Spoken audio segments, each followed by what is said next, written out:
News 24 घडामोडी श्वास चालू घडामोडींचा।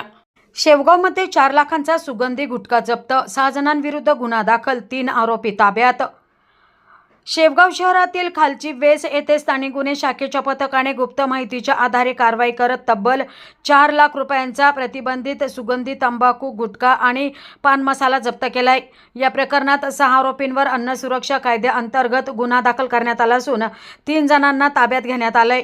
स्थानिक गुन्हे शाखेचे पोलीस निरीक्षक दिनेश आहेर यांच्या मार्गदर्शनाखाली पोलीस पथकाने बुधवार दिनांक 6 डिसेंबर रोजी दुपारी हा छापा टाकला।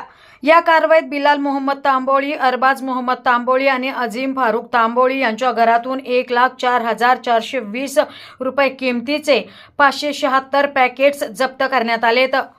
प्राथमिक चौकशीत आरोपींनी गुटखा अख्तर आंबेकर, दादासाहेब जाधव आणि आदिनाथ जाधव यांच्याकडून विक्रीसाठी घेतल्याचे कबूल केले।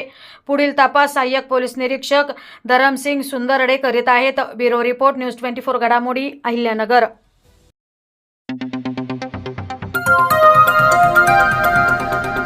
न्यूज 24 घडामोडी श्वास चालू घडामोडींचा।